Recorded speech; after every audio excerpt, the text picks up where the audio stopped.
Hello दोस्तों, स्वागत है आप सभी का टू द पॉइंट में।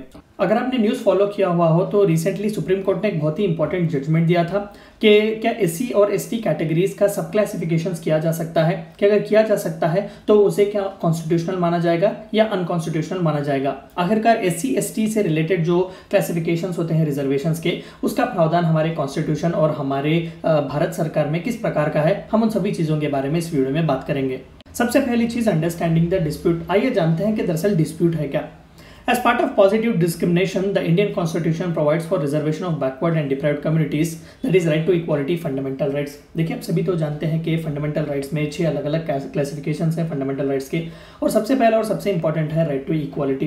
राइट टू इक्वालिटी ये कहता है कि no person irrespective of his gender, caste, creed, religion, sex etcetera shall not be discriminated, यानी कि everyone shall be equal before the law. किसी को भी प्रेफरेंशियल ट्रीटमेंट नहीं दिया जा सकता।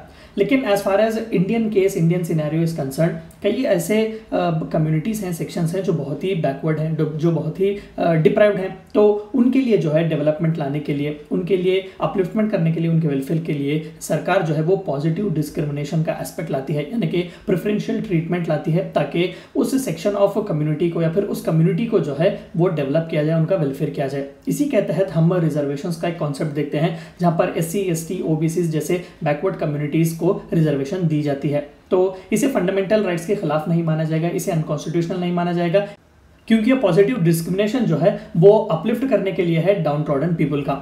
The central list of scheduled caste and tribes is notified by the president under Article 341 and 342 of the Constitution।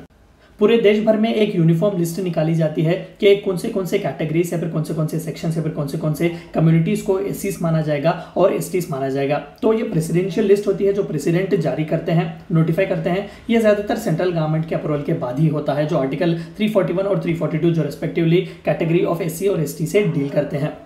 The consent of parliament is required to exclude or include caste in the list. In short, states cannot unilaterally add or pull out caste from the list।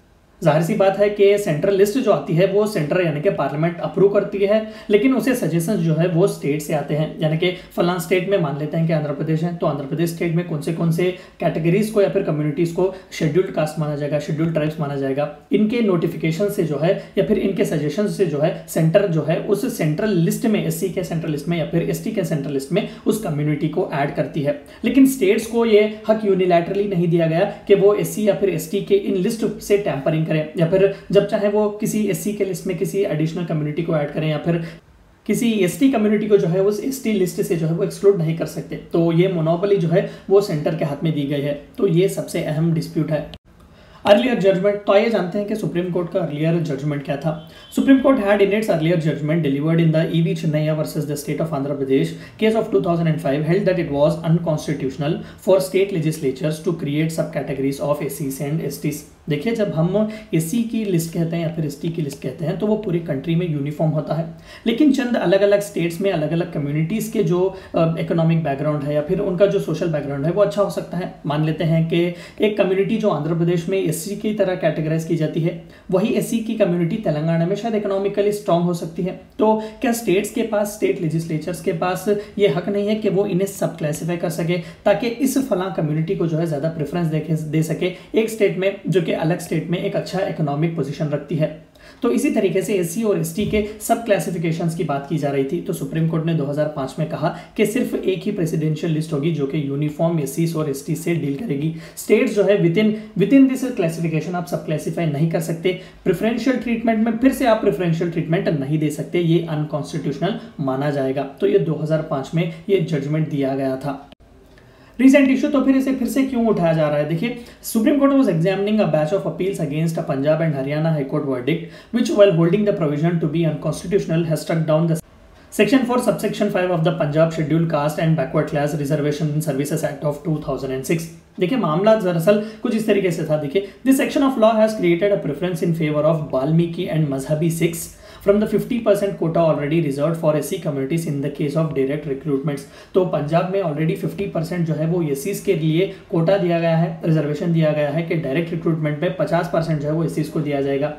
लेकिन पंजाब के इस law में जो है एक additional सब categorisation के लिए दिया गया था, यानी कि एक फेवर किया गया था वाल्मीकि और मजहबी सिक्स को लेकर, यानी कि इन्हें थोड़ा बहुत प्रेफरेंस दिया गया था क्योंकि बाकी के शेड्यूल्ड कास्ट से जो है वो ज्यादातर इकोनॉमिकली डाउन ट्रॉडन है। तो यह कहीं ना कहीं क्रीमी लेयर का कॉन्सेप्ट भी आता है या फिर सोशली जो है वो ज्यादातर एक्सक्लूडेड है। तो वाल्मीकि और मजहबी सिक्स यानी कि another subsection of scheduled caste जो कि पंजाब में है उनके फेवर में था। तो इसी के तहत जो है पिटीशन फाइल किया गया था पंजाब और हरियाणा हाईकोर्ट में। तो उन्होंने वर्डिक्ट दिया हुआ था कि ये लॉ जो है उसे स्ट्रक डाउन किया था, इसे अनकॉन्स्टिट्यूशनल कहा था, क्योंकि 2005 में सुप्रीम कोर्ट ने यह कहा हुआ था कि सब क्लासिफिकेशन को यानी कि प्रेफरेंशियल लिस्ट ऑलरेडी एससी और एसटी जो है उसमें से फिर आप सब क्लासिफिकेशन या फिर और भी प्रेफरेंशियल ट्रीटमेंट नहीं दे सकते। What supreme court said not, तो हाल ही में जो रिसेंट जजमेंट आया हुआ था 4-5 दिन पहले, तो उसमें सुप्रीम कोर्ट ने कहा क्या, disagreeing with 2005 judgment, a 5-judge constitutional bench of Supreme Court observed that there can be subclassification within scheduled castes and scheduled tribes for granting them reservations। तो हाल ही में जो सुप्रीम कोर्ट के एक 5 मेंबर कॉन्स्टिट्यूशन जज के जो बेंच ने हैं उन्होंने ये कहा कि स्टेट्स को वो हक दिया जाना चाहिए कि वो सब क्लासीफाई कर सके। देखिए अभी जो हमने एग्जांपल दिया, मान लेते हैं कि आंध्र प्रदेश में जो एक कैटेगरी ऑफ एससी है शायद वो तेलंगाना में इकोनॉमिकली अच्छे स्ट्रांग हो, या फिर महाराष्ट्र में जो एक एससी की कैटेगरी है मान लेते हैं वो वहाँ पर ज़्यादातर सोशल एक्सक्लूडेड है, लेकिन साउथ इंडिया में मान लेते हैं कि आंध्र प्रदेश में वही एससी कैटेगरी जो है वो इकोनॉमिकली वेल डू है, इकोनॉमिकली उनका वेलफेयर अच्छा है। लेकिन उन सभी को यूनिफॉर्मली एक ही लिस्ट में लाना ये बहुत बड़ी गलती होगी, क्योंकि ज़्यादातर जो अपर लेयर होगा with in the very preferential list सभी जो प्रेफरेंशियल ट्रीटमेंट होंगे, सभी जो बेनिफिट्स उन्हें मिलेगा रिजर्वेशन से, वो यही अपर क्रीमी लेयर जो है वो हासिल करेगा। तो सुप्रीम कोर्ट यही कह रहा था कि रिजर्वेशन का जो फ्रूट है वो सभी को इक्वली पहुंचना चाहिए, not just a section of people who belong to a certain section.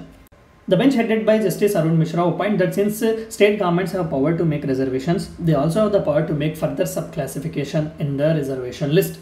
In a federal structure, the state government cannot be denied the power to make laws to give preferential treatment subcategories within the reservation list। तो ये justice Arun Mishra ji का opinion था। तो बहुत ही खूबसूरत तरीके से उन्होंने कहा कि जब हम स्टेट्स को रिजर्वेशन का हक दे रहे हैं, माना कि एक यूनिफॉर्म लिस्ट जो है प्रेसिडेंशियल नोटिस से रिलीज की जाती है, लेकिन वहाँ पर भी जो ज़्यादातर रेकमेंड करने वाले नाम है जो कास्ट के वो स्टेट ही है, तो स्टेट को ये हक क्यों नहीं दिया जा सकता कि विद इन क्लासिफिकेशन वो इंडिपेंडेंटली या फिर इंडिविजुअली स्टेट में ही वो एससी और एसटी के लिस्ट को क्यों ना सब क्लासीफाई कर सके, ताकि फ्रूट जो है रिजर्वेशन का, जिसे हम पॉजिटिव डिस्क्रिमिनेशन के कॉन्सेप्ट के बारे में बात करते हैं, वो दरअसल असली टारगेटेड बेनिफिशियरी जो होते हैं, जो रियल डाउन ट्रॉडन होते हैं, उन तक पहुंचना चाहिए। तो ये थी चंद बातें आपको जाननी थी हाल ही में जो सुप्रीम कोर्ट ने जो जजमेंट दिया हुआ था एससी एसटी सब क्लासिफिकेशंस को लेकर। Thank you for watching my video.